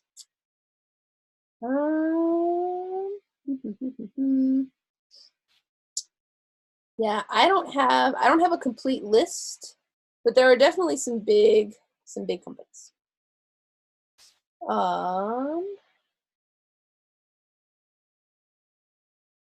Other questions. Let's see. The Patagonia jacket is a staff jacket. I apologize. I apologize. What else? And lots of ISA questions. Okay, so I don't see a ton of questions about objectives, so I'm going to keep moving on and cover just a couple more things about the learning. I'm going to focus on that one for tonight. So one of, what I want to talk about. I'm going to talk about learning remotely. So when it comes to learning remotely, how many people have taken a remote class before? Actually, let's do this. I'm going to drop a poll. So another fun way that instructors will sometimes ask for your feedback are these polls within Slack.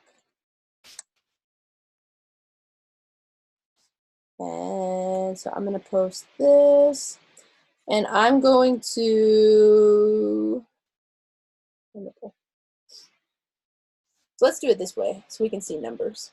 CLC instructors do this sometimes too. Sometimes these polls will be anonymous, sometimes they won't be. But it's a good way for them to get a quick pulse of, yes, students got it, we can keep going. No, we need to talk about this a little bit more. That's how I use it. So, oh, this is interesting. I would have thought there would have been a lot more no's. But I guess online classes are bigger and bigger. So it's definitely different though. So those of you who have taken a remote class, hopefully your past experiences will help you. But for those of you who have not, then I definitely think there's a few things that we want to make sure that you are aware of. So there's a lot of different tools when you have a remote class. It's not just you have your paper, your pencil, you walk into the room.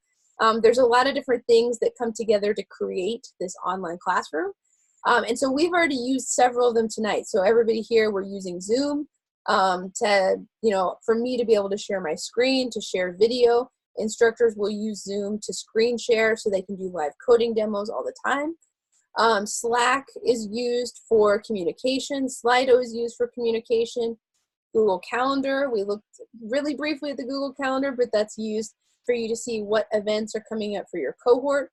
And it's really important for you to have all these programs installed, keep them up to date, make sure that you're checking, for example, checking Slack to make sure you have any updates from your instructor, any updates from your TL.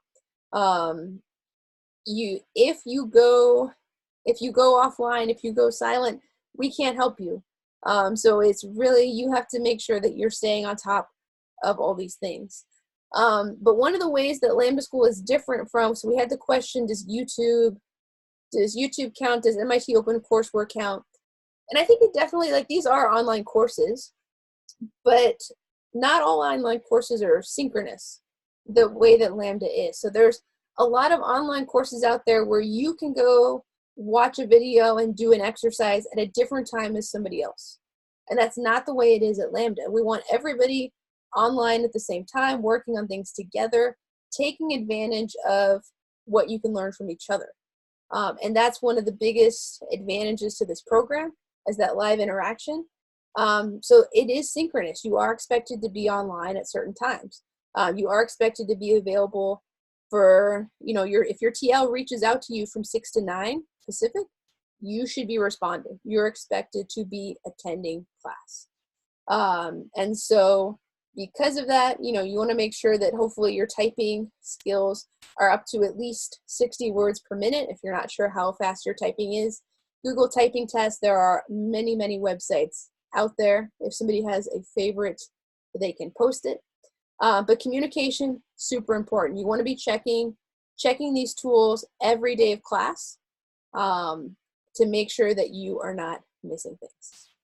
In terms of your learning environment, so somebody has not gone and set up a desk for you and a chair for you and done all those things. So you have to think about, okay, where am I going to learn best? How do I set up a place for me to learn best? You're going to be sitting, so this is part-time, so maybe you're not going to be sitting for 8 hours, but you're still going to be sitting for a long time, potentially after you were already sitting for a long time at work today. So getting a good chair and a monitor that's at the proper height. Do a search for, okay, ergonomics monitor height. You want it, at the right eye level.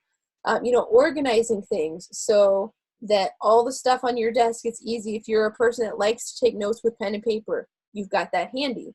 I like to keep paper and pencil by my computer for when I'm brainstorming or working on problems. I don't use it all the time, but I like to have it nearby. Making sure that things are organized on your machine, good virtual organization, so that when you need to submit an assignment, you know where it is.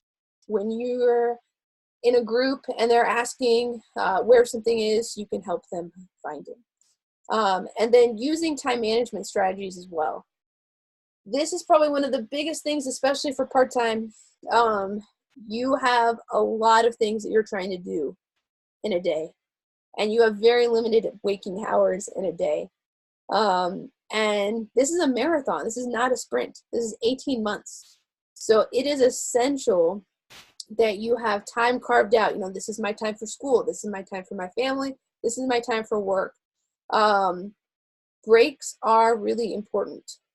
Please, please do not, whether it's a day off on the weekend or just, taking some time to get up and stretch every hour or so. It is really important for your long-term success that you take care of yourself and you take breaks, both mental breaks, physical breaks. Take the breaks that you need. Okay. I'm going to scroll. I've seen lots of things fly by me on Slack, so I'm going to scroll real quick.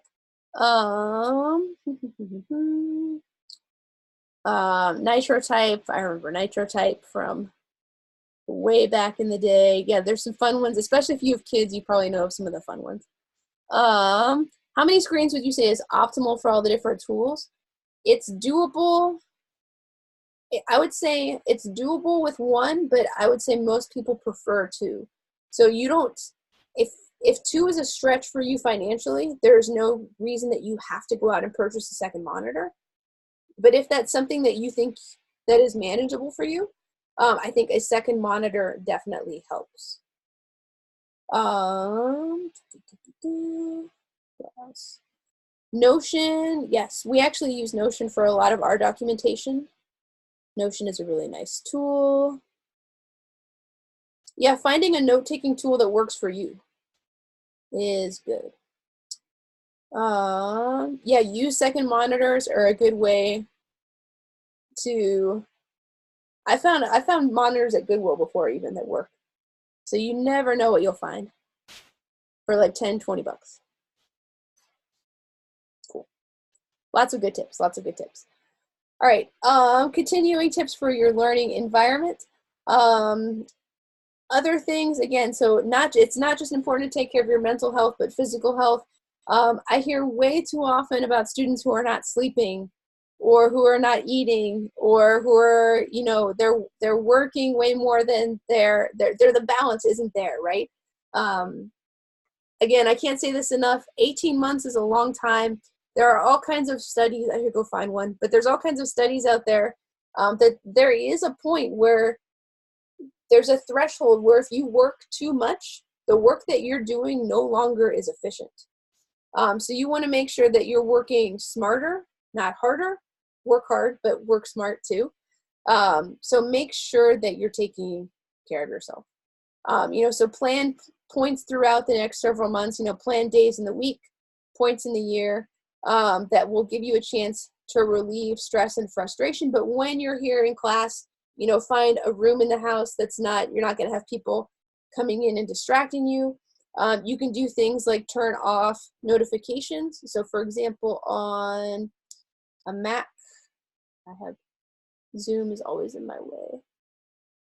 So for example, on if you have a Mac, you can turn things on to do not disturb so that notifications aren't popping up. So if you're focused on something in the middle of something, you can do that. On my Windows machine, there's a nice little airplane mode button that I'll just hit when I want to focus on things if I don't need the internet, and I can ignore people for a little while. It's something as simple as flipping your phone upside down so that you can work without distractions. And then there's all kind of apps as well that will help with focus. Yeah, all kinds of apps that will help. Blocking things that you know will distract you. Setting social boundaries with friends and family. Yes, so it might be tempting, maybe for you or maybe for your family, that you're home and you might be in class, but people might say, oh, so-and-so is home, I can go talk to them, or I can go ask them to do this. You want to make sure that you set clear boundaries that, hey, I know I'm here, but I have to be working on this. And so it can definitely, especially if this is not something that you have done before, I think one of the more challenging things about doing a remote program, an online program like this, is there's nobody in the room looking at you, right? So it would be really easy to have the TV on in the background, to be on your phone, to turn the camera off and, you know, play with your kids or do something like that. But I would say it's the same thing as cheating, right? You can do those things, and it wouldn't be that hard to get away with those things. But again, who you're really hurting at the end of the day is yourself, because you're here to get those skills, to get that job. So make sure that when you're here, you're 100% here, so that way that you can take the breaks to keep yourself healthy as well. So I would say, good way to think about it, when you're here, I like that. When you're here, be 100% here, but don't forget to take breaks as well, right? Does anyone who has taken a remote course have any good tricks for what you do to focus at home? Or maybe you, like for me, when I really need to focus on something, I actually leave the house for a little bit and go to like a coffee shop or someplace. Just a change of scenery sometimes will help me focus. I'll work at a co-working spaces a lot. Library is a good place to go, right? It's going to be quiet. There's going to be fewer distractions there. Taking a break and doing a little bit of exercise. Go jump in the shower. Go walk the dog. That's what I'll do. I'll go for a walk around the block if I need to clear my head or something.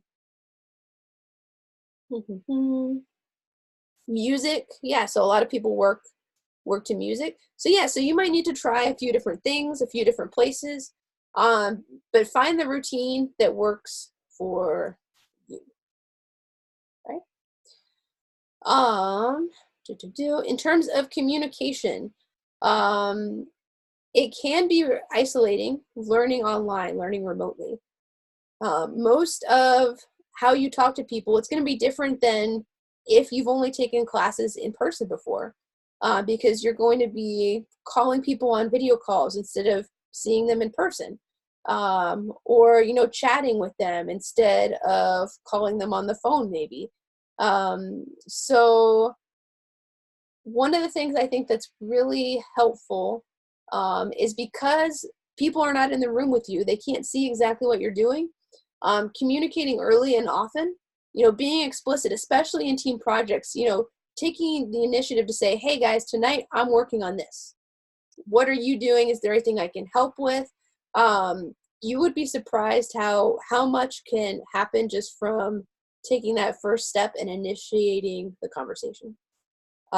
It's intimidating to initiate the conversation. I'm a shy person, in a lot of situations, but it is really a big communication in terms of team projects. The projects that turn out amazing and the teams that really struggle, the difference between them is it's 9 times out of 10, it's nothing to do with technical ability. It's communication. Always communication. Communication.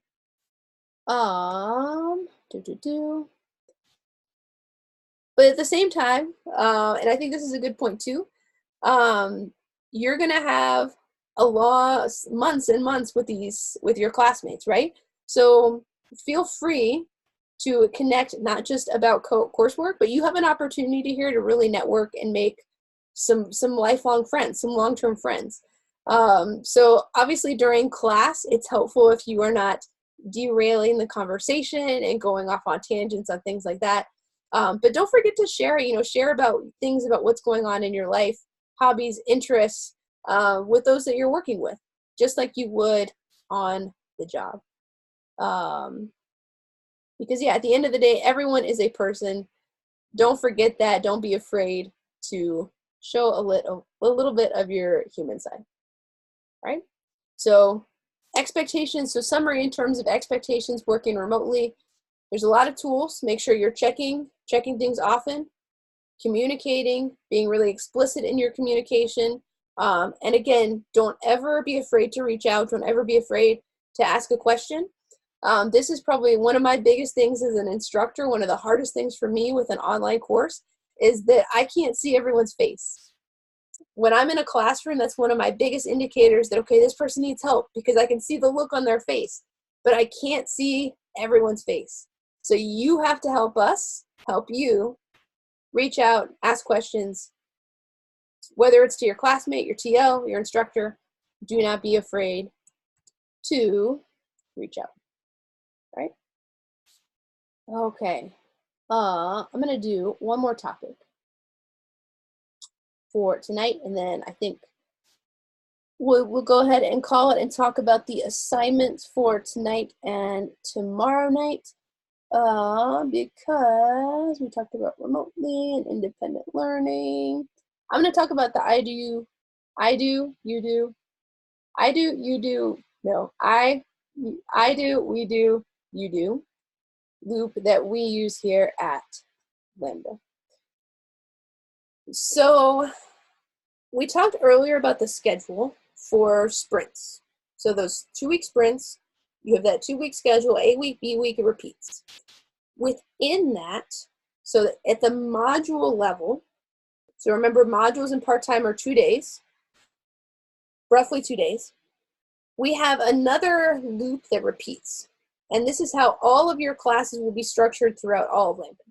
So the way that we approach, we have a new set of objectives, a new topic, some new stuff, some new skills that we want you to learn.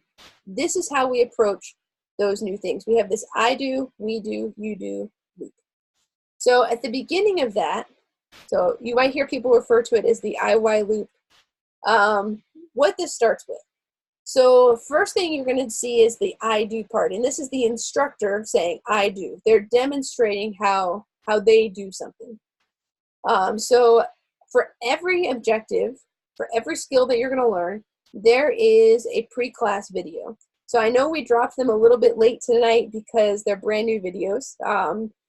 But for every objective going forward, you'll have these videos that you can watch before class. And there's some time in the calendar to do that. Sometimes you might want to start a little bit before class or watch them the night before. But this is the instructor without any, so it's not interactive, it's just the instructor talking about a topic, demonstrating how to do something. That's your first kind of introduction to a new objective, all right? So this is your first touch on something. And then during these guided project sessions, during these 2-hour blocks within each module, the instructor is going to take those objectives they introduced you to, and they are going to go through an example with you. And it's going to be more interactive. They're going to ask questions. You're going to, maybe break out into groups and help solve pieces of it together. So you're not doing it completely on your own, but the instructor's not doing everything for you. So it's doing the same, talking about the same things, the same skills, but approaching them more together, all right? And then the very final piece of this loop is you do. So after those 2-hour blocks of guided projects, you're gonna have an independent project. So the instructor is gonna say, okay, I showed you how to do it. We did an example together. Now I want you to practice it on your own and see if you can demonstrate this skill on your own. And so you'll have a chance to practice that before that sprint challenge assessment at the end of the sprint. So these projects are kind of a way for you to practice, can I do it on my own? Before you're officially being evaluated, can you do it on your own? So with these independent projects, we don't grade these necessarily. So you can ask for help. You can work with a partner in many cases. But it's good to try to do as much of this independently as possible.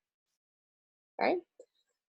So basically, so this whole thing, so there's lots and lots of loops within the Lambda learning model. So you have, in your track, you have units, right? You have one unit, then another unit, then another unit.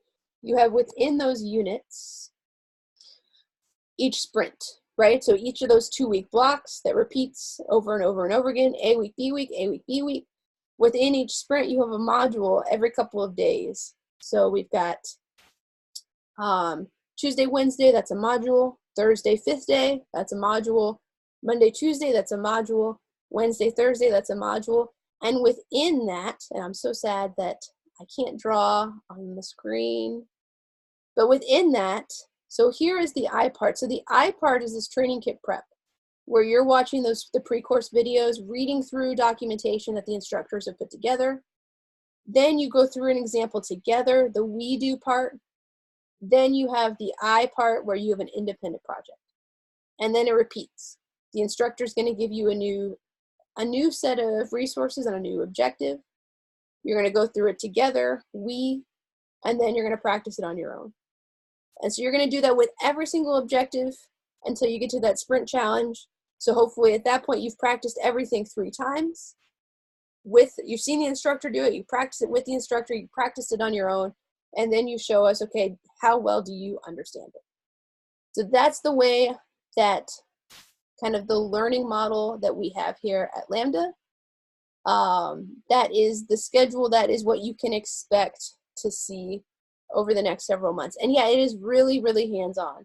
I'm a big believer, and I think all of the instructors are really big believers, that you don't learn as much from listening to us as you do from doing the thing yourself. I know I don't learn from listening to people. I need to go take something and try it out and play around with it and break it. That's why there's such big blocks of time dedicated to independent projects, right? For you to take something, try it out, mess it up, try it again, get it right. That's how we learn. So let's take a couple of minutes for questions, and then I'm going to talk about the assignments. So will math be a barrier? I'm going to look for questions just in Slack. Shaquille, no, there are a few places in the curriculum where math is used, but it's not anything crazy. There's not, I would say, I guess data science is the one I can't talk to as much. I think there's a little bit more math there. But within the other tracks, there's some addition, some subtraction, multiplication, division. Anything beyond that, instructors should be, you can ask like, hey, what's going on? Because it's not a math class. So we're not expecting you to come in with really high levels of math. Do we have class tomorrow? I'm confused. Good question, Anthony. So tomorrow, so let's go look at the calendar. This week, and I know this is the web calendar, but the other cohort should be the same this week. So tomorrow there is project time. So I'm going to show you what the project is. So there will not be a Zoom link posted. There will not be an instructor guiding you through anything. There will be some resources and some things for you to do independently. But there will not be an official session to join. But then, in terms of how this week will go, I'm just seeing Melissa's question. So then Wednesday, there's going to be another session like this one, where Ryan Holdaway is going to come in and talk to you about, let's look at our next topic, technology and professionalism. And then on Friday, I'm going to come back and talk about values and mindset. So we're going to have sessions with instructors. So these guided projects tonight and Wednesday and Friday, but Tuesday and Thursday, there's independent stuff for you to work on. This is the way, yeah, so basically just like a regular week. It's not technical content this week, but it's more or less the same schedule. What else, what else, what else? So nothing is done tomorrow. So in terms of tomorrow, so what are you going to be doing tomorrow? Because you don't have a technical project to do.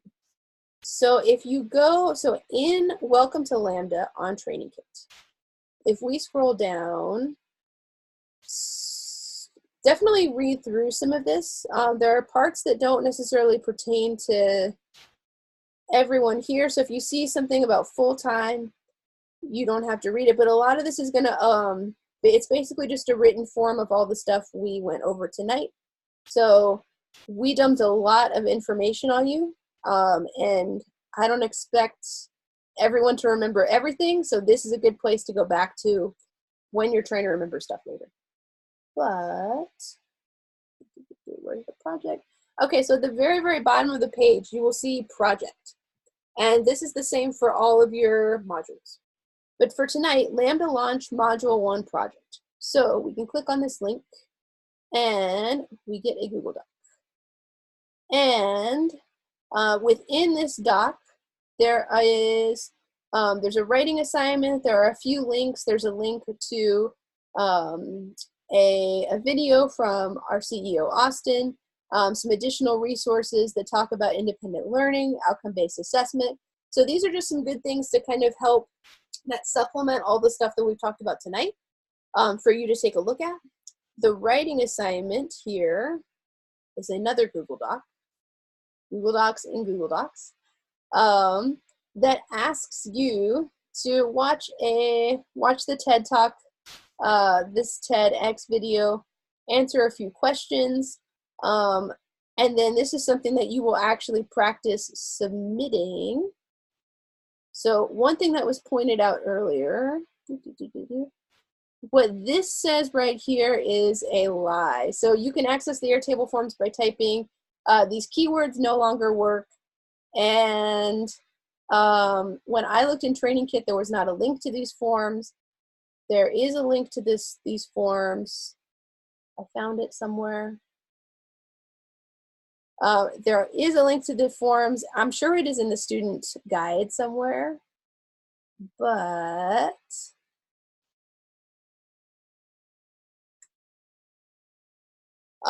here are the links to all the forms that you will need. I'm gonna see if I can find a keyword, but that's what you can use to submit your assignment. So if you're not somebody who's worked a lot with Google Docs before, you can either create a new document and copy paste, or I'd like to just make a copy of things. So you can make a copy of this and then add your answers to it as well. That would work pretty well. But this is what you should be working on. So tomorrow, there's a little bit of time tonight, but tomorrow, your goal should be to go through these links, go through these resources, type out your answers. Oh, it's the Training Kit's homepage. Okay. Patrick knows where all of these things are. He is a pro when it comes to this stuff. So yeah, and then once you have that Google Doc filled out, you can submit. That is kind of the last thing to do tomorrow. You don't have to wait until 8:30 PST. If you finish it earlier in the day, if you finish it tonight, whenever you finish it, you can go ahead and submit it. But that time is there for you on the calendar if you need it. Okay.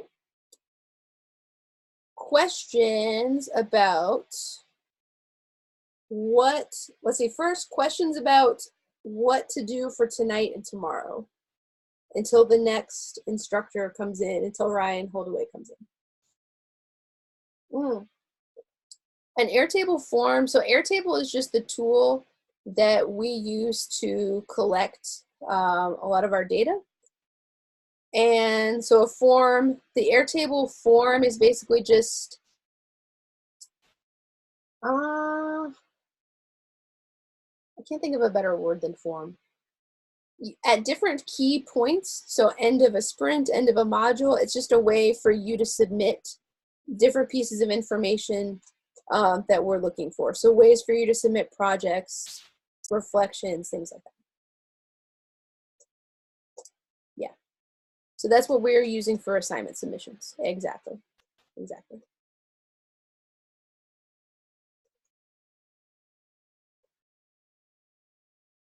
right? And if there are, so if you have questions, I'm going to wait another minute or so in case people have questions on what to do next. But other questions that either I missed or that you thought of kind of as we've just been talking about things, about any of the topics we have discussed tonight. And we'll go for like 3 minutes and then I'll call it so that people can get a good night's sleep because I said that was important. Which form should we use to submit this assignment? That is a good question. So this is a module assignment. So we want to use the module, this very first link, module retrospective, both FT and PT, which just means it's the same for full-time and part-time. Where do I go to submit stuff? So again, I will post this link again in a giant list of links to be posted soon, but dashboards.lambdaschool.com/forms has all the forms you will ever use. Right now we're using the first one. Again, yeah, a quick recap of today and tomorrow. So today you're going, so Lambda, in Lambda launch, within Welcome to Lambda, the first module, you want to go down to the very bottom of the page where you will find the project. So if you click that, that opens the first Google Doc. My Zoom controls are getting in the way. Okay, so that's the first Google Doc. If you click on this link, writing assignment, it opens up another Google Doc that you will actually make a copy of and edit. So this, the writing assignment's what you're submitting, but there's information on this module 1 project that you need, some links that you need to reference, etc. So the goal is by the end of class tomorrow to go ahead and submit your assignment. That is your goal. So you can work on it tonight, you can work on it tomorrow. Goal is by the end of tomorrow. Slido switching question, switching schedule question. I noticed I have 6 days scheduled on my calendar. I have 2 5th days. So everyone's Google Calendar is the same. Everyone's Google Calendar shows all the days. So if I go to next week. So you're going to ignore the days that you didn't choose. So like I can see, okay, here's the Sunday 5th day, the Friday 5th day, the Saturday 5th day, but you only have to attend one of them.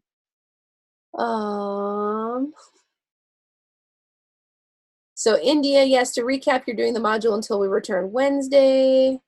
The questions are in the Google Doc.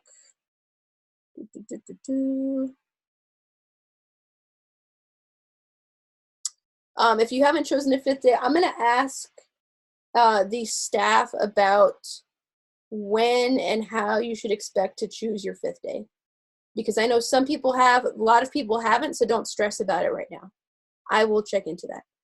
Where do we submit it if we download it into Word? You might have to, I don't know if you can upload. Let's see.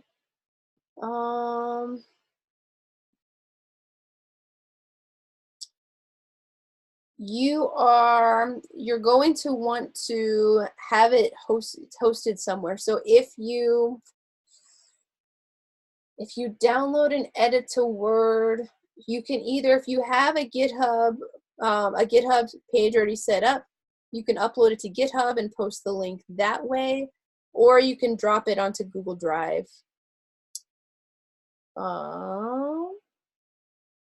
And yeah, for the Google Doc, so you can, to get the link to your Google Doc, if you hit share and copy link, that's what you can submit in the form.